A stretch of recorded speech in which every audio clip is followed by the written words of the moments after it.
Hello friends, welcome to star education. आज देखिए हम 6 क्लास की ज्योग्राफी का 3rd चैप्टर करेंगे, पृथ्वी की गतियाँ। तो इसमें हम पृथ्वी की गतियों के बारे में जानेंगे। बहुत इंटरेस्टिंग है ये, आप ध्यान से देखना। देखिए, पृथ्वी की गतियों से कई क्वेश्चन पूछे जाते हैं एग्ज़ाम में, चाहे वो वनडे एग्ज़ाम हो और अगर पीसीएस और आईएएस का एग्ज़ाम हो तो उसमें स्टेटमेंट के रूप में पूछे जाते हैं। तो इससे पूछ लिया जाता है कि कौन सी गति के कारण पृथ्वी के दिन रात होते हैं और कौन सी गति के कारण ऋतु परिवर्तन होता है। ऋतु परिवर्तन मतलब कभी कभी गर्मी कभी सर्दी, ये कौन सी गति के कारण होता है। तो चलो इसमें पढ़ेंगे, आज हम देखते हैं। शुरू करते हैं। इससे पहले आपने वीडियो लाइक नहीं की है तो लाइक कर दीजिएगा और चैनल को सब्सक्राइब कर दीजिए अगर आप चैनल पर नए हैं तो शुरू करते हैं हम। देखिए, जैसा कि आप जानते हैं, देखिए हम ग्लोब के बारे में पढ़ चुके थे। हमने पिछली क्लास में अक्षांश और देशांतर रेखाएं भी पढ़ ली थी, लॉन्गिट्यूड और लैटिट्यूड। तो उससे क्या होता था वो भी हमने पढ़ा था। तो इसमें देखेंगे, पृथ्वी की गति 2 प्रकार की होती है, घूर्णन एवं परिक्रमण। घूर्णन, पृथ्वी का अक्ष, पृथ्वी का अपने अक्ष पर घूमना घूर्णन कहलाता है। देखिए, पृथ्वी जो है लट्टू की तरह घूमती है अपने अक्ष पर। जैसे लट्टू घूमता है वैसे ही पृथ्वी भी घूमती है अपने अक्ष पर, तो उसको बोलते हैं घूर्णन। रोटेशन, रोटेट करती है पृथ्वी। सूर्य के चारों ओर एक स्थिर कक्ष में पृथ्वी की गति को परिक्रमण कहते हैं। अब देखिए, अपने अक्ष पर भी घूमती है पृथ्वी और साथ ही साथ सूर्य के चारों ओर भी घूमती है। तो उसकी 2 गतियां हैं, एक है घूर्णन और दूसरा है परिक्रमण। परिक्रमण से आप ऐसे याद रख लेना कि हम किसी चीज़ के चारों ओर चक्कर लगाते हैं, जैसे मंदिर के चारों ओर चक्कर लगाते हैं तो उसको क्या बोलते हैं, हम परिक्रमा करना बोलते हैं। तो ऐसे ही ये परिक्रमा करती है तो उसको परिक्रमण कहते हैं। नेक्स्ट देखते हैं।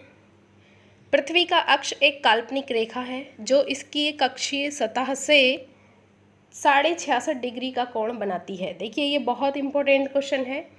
क्वेश्चन ऐसे पूछ लिया जाता है कि पृथ्वी अपने कक्षीय सतह से कितने डिग्री का कोण बनाती है, या पृथ्वी का अक्ष अपनी कक्षीय सतह से कितने डिग्री का कोण बनाती है।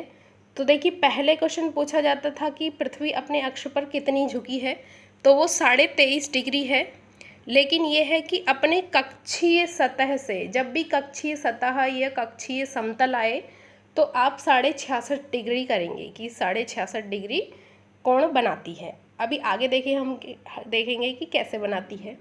वह समतल जो कक्ष के द्वारा बनाया जाता है उसे कक्षीय समतल कहते हैं। पृथ्वी सूर्य से प्रकाश प्राप्त करती है। पृथ्वी का आकार गोले के समान है, इसलिए एक समय में सिर्फ इसके आधे भाग पर ही सूर्य की रोशनी प्राप्त होती है। तो देखिए, सूर्य की रोशनी आधे भाग पर ही प्राप्त होती है और जो पीछे का साइड होता है पृथ्वी का, उस पर रात होती है। जैसे पीछे की साइड हमारी अमेरिका पड़ता है, तो जब यहाँ दिन होता है तो अमेरिका में रात होती है। नेक्स्ट देखेंगे, सूर्य की ओर वाले भाग में दिन होता है जबकि दूसरे भाग जो सूर्य से दूर होता है वहाँ रात होती है। ग्लोब पर वह वृत्त जो दिन तथा रात को विभाजित करता है उसे प्रदीप्त वृत्त कहते हैं। यह वृत्त अक्ष के साथ नहीं मिलता। जैसा कि आप चित्र में देख सकते हैं, पृथ्वी अपने अक्ष पर एक चक्कर पूरा करने में लगभग 24 घंटे का समय लेती है। घूर्णन के समय काल को पृथ्वी दिन कहा जाता है। ये पृथ्वी की दैनिक गति है। तो देखिए, जो पृथ्वी होती है वो 24 घंटे में पूरी रोटेट हो जाती है, अपने अक्ष पर पूरी घूम जाती है, इसीलिए दिन रात होता है। तो क्वेश्चन पूछ लिया जाता है कि दिन रात पृथ्वी की कौन सी गति के कारण होता है, तो वो घूर्णन के कारण होता है। अपने अक्ष पर घूमना, उसी को बोलते हैं घूर्णन। देखिए, एक क्वेश्चन ये पूछा जाता है, ये कई एग्जाम में पूछ लिया गया है अभी तक, कि पृथ्वी अपने अक्ष से, पृथ्वी का अक्ष अपने कक्षीय समतल से या अपनी कक्षीय सतह से कितने डिग्री का कोण बनाती है। तो आप ये याद रखेंगे, 66.5 है ये, ना कि 23.5। लोग इसे 23.5 लगा देते हैं। नेक्स्ट देखेंगे। अब देखिए, इसमें समझ लेते हैं चित्र में। ये देखिए, ये हाँ, जैसे हमारी पृथ्वी है ये, ओके, और हमें पता है कि ये अपने अक्ष पर कितनी झुकी है। देखिए, ये इसका उत्तरी ध्रुव है और ये इसका दक्षिणी ध्रुव है। अब देखिए ऐसे झुकी है ये, अगर हम ये सीधी रेखा खींचें तो यहाँ से ये 23.5 डिग्री झुकी है। अब ये पूरा कितना होता है, पूरा 90 होता है, हमें पता है 90 डिग्री होता है ये पूरा सीधी रेखा, दोनों सीधी रेखाएं ये 90 डिग्री बनाती है। अगर ये ये 23.5 है तो ये कितना बचा, 90 में से अगर हम 23.5 को घटा देंगे तो ये बचेगा 66.5। तो यही पूछता है कि पृथ्वी अपने कक्षीय समतल से, देखिए पृथ्वी का कक्षीय समतल ये है और ये कितने डिग्री का कोण बना रही है, ऐसे ये झुकी है तो ये हो गया 66.5 डिग्री, ये याद रखेंगे आप। नेक्स्ट देखते हैं, ये वाला चित्र देख लेते हैं। देखिए ये हमारी पृथ्वी है और ये सूर्य है, ये सूर्य की किरणें जा रही हैं। तो देखिए कहाँ तक इसकी रोशनी पहुँचेगी, तो ये देखिए हल्की सी झुकी है। अगर हम सीधा इसको काटें ऐसे तो देखिए आधे गोले पर क्या है, प्रकाश है, और इसके पीछे आधे में क्या है, ये अंधेरा है। तो यही कह रहा है देखिए। और ये देखिए इस वाले ध्रुव पर हमने देखा था, ये ध्रुव होते हैं, ये वाले ध्रुव पर तो पूरा प्रकाश है, इधर भी है इधर भी है। क्यों है ये, क्योंकि अपने अक्ष पर ये झुकी हुई है। और ये वाला ध्रुव देखेंगे इसमें पूरे में अंधेरा है। तो यही कारण है कि ध्रुवों पर जो होता है 6 महीने रात और 6 महीने दिन होता है। यही कारण है, क्या कारण है कि इसका अपने अक्ष पर झुका होना। तो ये क्वेश्चन भी पूछ लिया जाता है कि पृथ्वी के ध्रुवों पर 6 महीने दिन और 6 महीने रात क्यों होता है। क्यों होता है, क्योंकि वो अपने अक्ष पर 23.5 डिग्री झुकी है। नेक्स्ट देखेंगे, अगर पृथ्वी घूर्णन नहीं करे तो क्या होगा। देखिए पृथ्वी अगर नहीं घूमेगी तो क्या होगा, एक जगह हमेशा दिन होगा, एक जगह हमेशा रात होगी। तो ऐसे जीवन संभव नहीं है। सूर्य के तरफ वाले पृथ्वी के भाग में हमेशा दिन होगा, जिसके कारण उस भाग में गर्मी लगातार पड़ेगी। तो देखिए दिन होगा तो हमेशा गर्मी रहेगी, सूर्य सामने रहेगा। दूसरे भाग में हमेशा अंधेरा रहेगा और पूरे समय ठंड पड़ेगी। इस तरह की अवस्था में जीवन संभव नहीं हो पाएगा। नेक्स्ट, पृथ्वी की दूसरी गति जो सूर्य के चारों ओर कक्षा में होती है उसे परिक्रमण कहा जाता है। पृथ्वी एक वर्ष या 365, और ये 1/4 का मतलब है लगभग 6 घंटे दिन में सूर्य का चक्कर लगाती है। मतलब कि ये 365 दिन और 6 घंटे लगभग इतने दिन में सूर्य का पूरा चक्कर लगा देती है, पूरे सूर्य की परिक्रमा पूरी कर लेती है।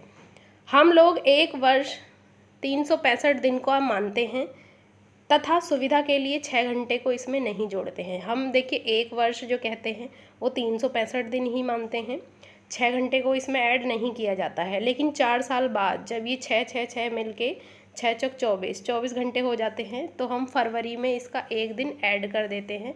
तभी 4 साल बाद, हमेशा 4 साल बाद फरवरी जो होती है वो 29 डेज़ की होती है। नेक्स्ट देखते हैं, और उसी को बोलते हैं लीप ईयर।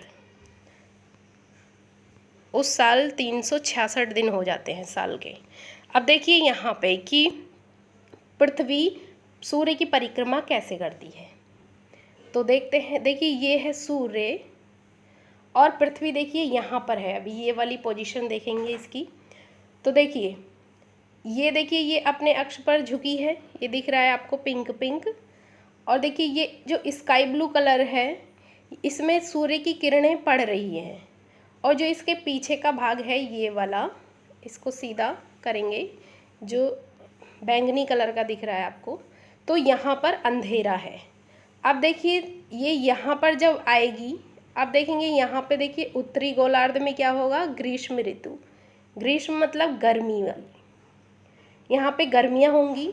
और नीचे वाले गोलार्ध में यहाँ पे शीत ऋतु होगी। शीत मतलब सर्दी होगी। और ये कौन सा समय है, ये 21 जून का समय है। 21 जून जो अभी निकला है, 21 जून को क्या होता है, सबसे बड़ा दिन होता है। क्यों होता है, देखिए ये पृथ्वी, आप इसको ध्यान से देखिए, ये हल्की सी झुकी है, ऊपर से झुकी है ये। तो ये जो किरणें होती हैं, हमने देखा था कि इस पर 2 लाइनें होती हैं। एक बीच वाली रेखा होती है, इसको बोलते हैं विषुवत रेखा, और इसके ऊपर वाली जो रेखा होती है इसको बोलते हैं कर्क रेखा। तो कर्क रेखा पर, ये कर्क रेखा पर देखिए सूर्य की किरणें बिल्कुल सीधी पड़ती हैं। ये देखिए यहाँ पर ये झुकी है तो इस पर बिल्कुल सीधी पड़ेंगी, इसलिए क्या होगा, उत्तरी गोलार्ध में ग्रीष्म ऋतु होगी, क्योंकि यहाँ पर सीधी पड़ रही हैं किरणें कर्क रेखा पर, तो ऊपर गर्मी होगी। अब ये मत देखना कि हमारे भारत में, दक्षिण भारत में सर्दी होगी, अगर हमारे उत्तर भारत में गर्मी होगी, क्योंकि भारत जो है वो पूरा उत्तरी गोलार्ध में ही है। तो कहाँ होगी ये, अगर हमारे उत्तरी गोलार्ध में गर्मी होगी तो सर्दी कहाँ पर होगी, सर्दी जो दक्षिणी गोलार्ध में जो देश स्थित हैं उनमें होगी, जैसे कि दक्षिण अमेरिका हो गया और ऑस्ट्रेलिया हो गया, अफ्रीका हो गया, इनमें। तो देखिए जब यहाँ पर आती है ये पृथ्वी 3 महीने बाद, 3 महीने बाद घूर्णन नहीं, परिक्रमा करके यहाँ पर आ जाएगी, तो ये हो जाएगा 23 सितंबर को यहाँ पहुँच जाती है। इसको बोलते हैं शरद ऋतु। जो गर्मी के बाद आती है इसको बोलते हैं शरद ऋतु, 23 सितंबर को। और दक्षिणी गोलार्ध में क्या होगा, वसंत ऋतु। जैसे हमारे यहाँ शरद ऋतु होगी इंडिया में, तो वसंत ऋतु कहाँ होगी, तो ये ऑस्ट्रेलिया में होगी। ओके, और ये देखिए ये सूर्य की किरणें कहाँ पर पड़ेंगी इसके सीधे, तो ये बिल्कुल विषुवत रेखा पर पड़ेंगी, यहाँ पे बीच वाली लाइन पे पड़ेंगी विषुवत रेखा पर। तो पूरी पृथ्वी में एक दिन और रात बिल्कुल बराबर होंगे। और यहाँ पर क्या होगा, यहाँ पर उत्तरी गोलार्ध में देखिए सबसे बड़ा दिन होता है, तो दक्षिणी गोलार्ध में सबसे बड़ी रात होती है, मतलब कि सबसे छोटा दिन होता है। क्वेश्चन देखिए ऐसे भी पूछ लिया जाता है कि 21 जून को दक्षिणी गोलार्ध में सबसे बड़ा दिन होगा या सबसे बड़ी रात, तो क्या होगा। देखिए उत्तरी गोलार्ध में जब 21 जून को सबसे बड़ा दिन है, तो दक्षिणी गोलार्ध में क्या होगा, सबसे छोटा दिन और सबसे बड़ी रात। इसको ध्यान से सुनना आप। देखिए अब देखिए 3 महीने बाद ये कहाँ चली जाएगी, यहाँ पर आ जाएगी पृथ्वी। तो इसमें उत्तरी गोलार्ध में देखिए शीत ऋतु होगी, मतलब ठंड होगी, और दक्षिणी गोलार्ध में गर्मी होगी। क्यों होगी, इसका कारण देखिए ऐसे झुकी है पृथ्वी, एक ही अक्ष पर झुकी रहती है पृथ्वी, और सूर्य की किरणें जो हैं ये देखिए इधर पड़ेंगी। कहाँ पर पड़ेंगी, देखिए ऐसे झुकी है ये, तो कहाँ पड़ रही हैं ये, यहाँ पर पड़ेंगी। इसको क्या बोलते हैं, मकर रेखा। देखिए 23.5 डिग्री ये विषुवत रेखा जो होती है बीच में मानते हैं इसको। ये पृथ्वी उत्तरी गोलार्ध और दक्षिणी गोलार्ध में, ये उत्तरी गोलार्ध है, ये दक्षिणी गोलार्ध, आधा आधा काट देती है इसको, आधे आधे गोले में काट देती है ये विषुवत रेखा। और इसके 23.5 डिग्री ऊपर जो होती है कर्क रेखा और नीचे मकर रेखा। तो इस बार मकर रेखा पर सीधी लाइनें पड़ेंगी ये एकदम, और यहाँ नीचे इसलिए ग्रीष्म ऋतु होगी। गर्मी कहाँ होंगी, निचले गोलार्ध में होंगी, नीचे वाले गोलार्ध में होंगी, और सर्दियाँ हो जाएंगी ऊपर वाले गोलार्ध में। तो ये दिन कौन सा होगा, 22 दिसंबर को। ये हमारे उत्तरी गोलार्ध की उससे है। ये 22 दिसंबर को क्या होता है, सबसे छोटा दिन होता है और सबसे बड़ी रात। कहाँ पर, उत्तरी गोलार्ध में। दक्षिणी गोलार्ध में क्या होगा, सबसे बड़ा दिन होगा, क्योंकि यहाँ ग्रीष्म ऋतु है। ओके, अब देखते हैं नेक्स्ट। देखिए 3 महीने बाद अब यहाँ आ जाएगी पृथ्वी इसकी परिक्रमा करके। सूर्य अपनी जगह स्थिर रहता है। ये यहाँ देखिए उत्तरी ध्रुव है, ये दक्षिणी ध्रुव है। अब देखिए यहाँ उत्तरी ध्रुव में वसंत ऋतु हो जाएगी और दक्षिणी ध्रुव में शरद ऋतु हो जाएगी। इसको बोलते हैं विषुव। अब देखिए सूर्य की किरणें कहाँ पड़ेंगी, जैसे यहाँ पड़ रही थी विषुवत रेखा पर सीधे, ऐसे ही यहाँ पर पड़ेंगी विषुवत रेखा पर। विषुवत रेखा पर जहाँ जब पड़ती हैं ये किरणें, तो उसको बोलते हैं विषुव। विषुव। देखिए ये क्वेश्चन भी पूछ लिया जाता है कि विषुव क्या होता है। विषुव कब होता है, जब सूर्य की किरणें विषुवत रेखा पर लंबवत पड़ती हैं, तो उसको बोलते हैं विषुव। अब देखिए 21 मार्च को पड़ती हैं यहाँ देखिए 21 मार्च है और यहाँ 23 सितंबर, तो 2 बार विश्व होता है साल में, 21 मार्च को और 23 सितंबर को। अब देखिए उत्तरी गोलार्ध में वसंत ऋतु है यहाँ और दक्षिणी गोलार्ध में शरद ऋतु। तो ये आपको समझ आया, आपको नहीं आया तो दोबारा रिपीट करके देख लेना इसको अच्छे से। अब पढ़ लेते हैं। 4 वर्षों में प्रत्येक वर्ष के बचे हुए 6 घंटे मिलकर एक दिन यानी 24 घंटे के बराबर हो जाते हैं। अब देखिए पृथ्वी ये जो पूरा चक्कर लगा रही है, ये जो पूरा चक्कर लगा रही है, 3 महीने यहाँ, 3 यहाँ, 3 यहाँ, 3 यहाँ, तो ये पूरा एक वर्ष हो जाता है, मतलब कि 365 दिन और 6 घंटे लगते हैं इसको एग्जैक्ट। अब ये 6 घंटे एक साल में मिलकर, ये 6 घंटे जो होते हैं 6 चौक 24, तो ये 24 वो हो जाते हैं, 24 घंटे हो जाते हैं और 24 घंटे मिलकर एक दिन बढ़ जाता है साल में। यही बोल रहा है ये, देखिए इसके अतिरिक्त दिन को जब ये पूरा एक दिन हो जाता है, 4 साल में, 4 साल में ये पूरा एक दिन हो जाता है। देखिए 365 दिन और 4 घंटे लगते हैं इसको। अब ये 4 घंटे मिल के 4 साल में 24 घंटे हो जाते हैं और इन 24 घंटे को हम क्या करते हैं, फरवरी में ऐड कर देते हैं हर 4 साल बाद। तो हर 4 साल बाद जो होती है फरवरी 29 डेज़ की हो जाती है और साल में क्या होता है, एक दिन बढ़ जाता है, तो उस साल 366 दिन होते हैं और इसी 66 दिन को बोलते हैं लीप ईयर, लीप वर्ष कहा जाता है इसको। नेक्स्ट देखते हैं। इसके अतिरिक्त दिन को फरवरी के महीने में जोड़ा जाता है। इस प्रकार प्रत्येक चौथे वर्ष फरवरी 28 के बदले 29 दिन का होता है। ऐसा वर्ष जिसमें 366 दिन होते हैं उसे लीप वर्ष कहा जाता है।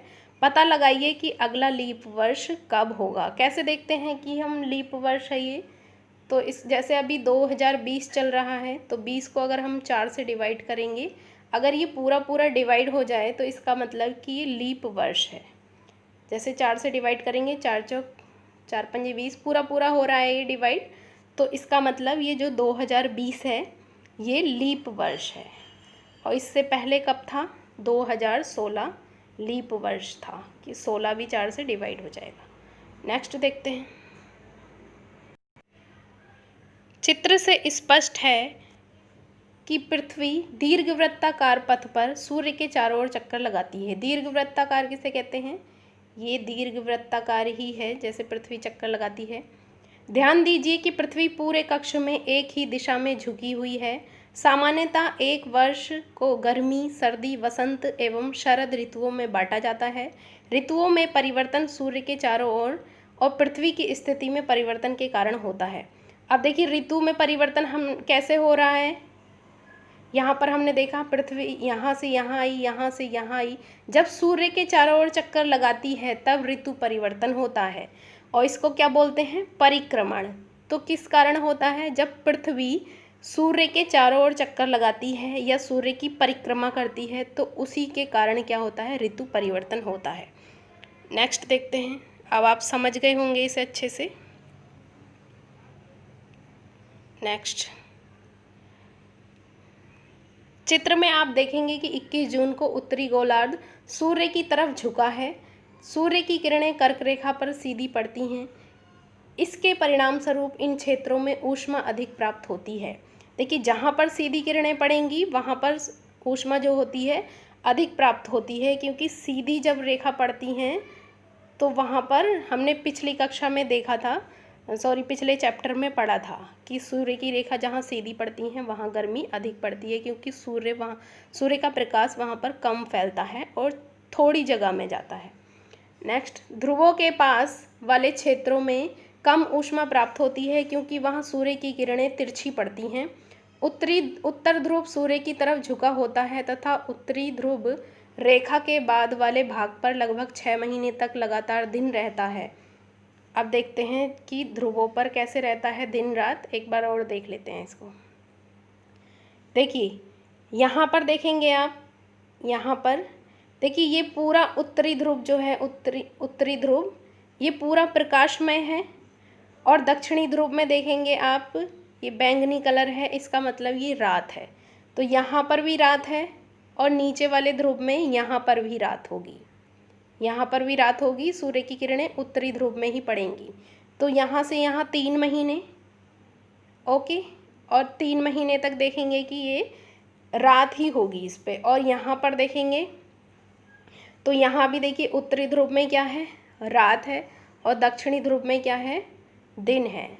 ऐसे ही यहाँ देखेंगे, यहाँ जाएंगे तो यहाँ देखेंगे दक्षिणी ध्रुव में क्या है, दिन है। ये देखिए सूर्य का प्रकाश पड़ रहा है, लेकिन ऊपर वाले में नहीं पड़ रहा है। तो ये किस कारण हो रहा है, क्योंकि पृथ्वी अपने अक्ष पर झुकी है, इस कारण। अगर इसको सीधा करेंगे तो ये दोनों ध्रुवों पर प्रकाश जाएगा हल्का हल्का।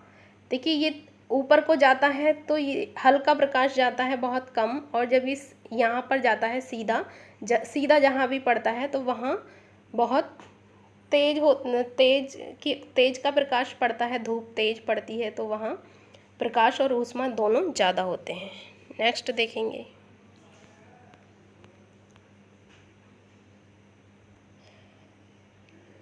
क्योंकि वहाँ, यहाँ से देखेंगे, क्योंकि वहाँ सूर्य की किरणें तिरछी पड़ती हैं, उत्तरी ध्रुव सूर्य की तरफ झुका होता है तथा उत्तरी ध्रुव रेखा के बाद वाले भागों पर लगभग 6 महीने तक लगातार दिन रहता है। चूँकि उत्तरी गोलार्ध के बहुत बड़े भाग में सूर्य की रोशनी प्राप्त होती है, इसलिए विषुवत वृत्त के उत्तरी भाग में गर्मी का मौसम होता है।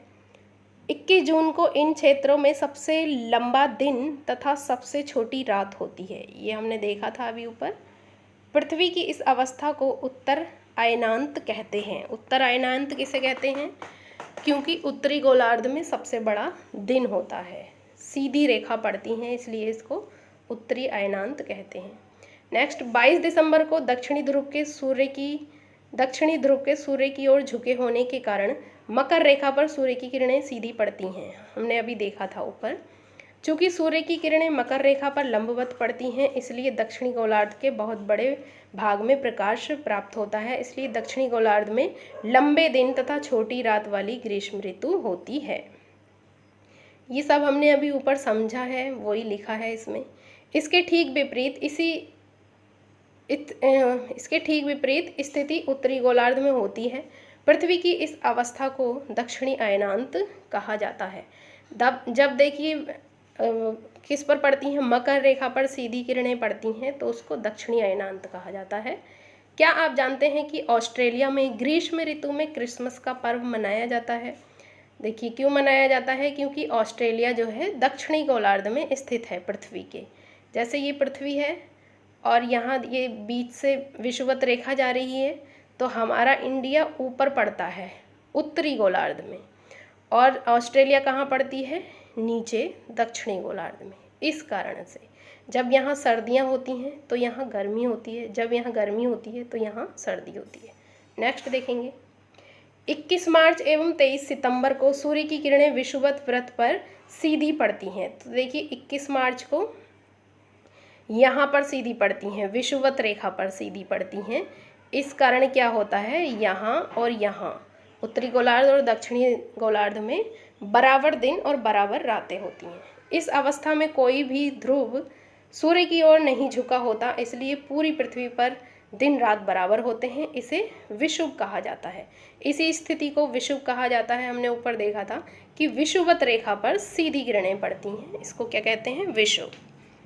23 सितंबर को उत्तरी गोलार्ध में शरद ऋतु होती है, जबकि दक्षिणी गोलार्ध में वसंत ऋतु होती है। 21 मार्च को स्थिति इसके विपरीत होती है, जब उत्तरी गोलार्ध में वसंत ऋतु तथा दक्षिणी गोलार्ध में शरद ऋतु होती है। इस प्रकार स्पष्ट है कि पृथ्वी की घूर्णन एवं परिक्रमण के कारण दिन एवं रात ऋतुओं में परिवर्तन होता है। अब आप इसको लिख लेंगे, जिसको मैं बोलती हूँ कि ये क्वेश्चन आज ऐसे बन सकता है, ऐसे बन सकता है, उसके आप नोट्स बना सकते हैं, वैसे ही क्वेश्चन बना के उनके आंसर लिख सकते हैं।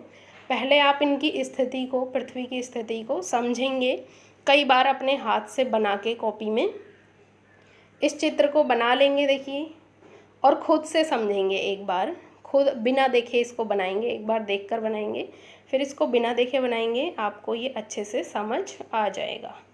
तो इसके क्वेश्चन भी हम आराम से कर सकते हैं। अब पृथ्वी के अक्ष का झुकाव कोण क्या है, झुकाव कोण पूछा है तो ये 23.5 डिग्री है। अब देखिए पृथ्वी की सूर्य की चारों ओर की गति को क्या कहा जाता है, तो परिक्रमण। सूर्य की सीधी किरणें विषुवत रेखा पर किस दिन पड़ती हैं, विषुवत रेखा पर पूछा है, तो विषुवत रेखा पर कब पड़ती हैं सीधी, तो ये 21 मार्च और 23 सितंबर को पड़ती हैं। नेक्स्ट, गर्मी में क्रिसमस का पर्व कहाँ मनाया जाता है, ऑस्ट्रेलिया। ऋतुओं में परिवर्तन पृथ्वी की किस गति के कारण होता है, देखिए ऋतु में परिवर्तन पूछा है तो घूर्णन के कारण होगा नहीं, घूर्णन के कारण दिन और रात होता है, तो ये परिक्रमण इसका आंसर हो जाएगा। ऐसे ही आप ये सब कर सकते हैं। एक लीप वर्ष में दिनों की संख्या क्या होती है, तो 366 होती है। पृथ्वी की प्रतिदिन की गति को क्या कहते हैं, घूर्णन कहते हैं, रोटेशन बोलते हैं इसको। तो गाइज़ ये कंप्लीट हो गया है चैप्टर। अगर आपको वीडियो अच्छी लगती है तो लाइक करें। Thank you.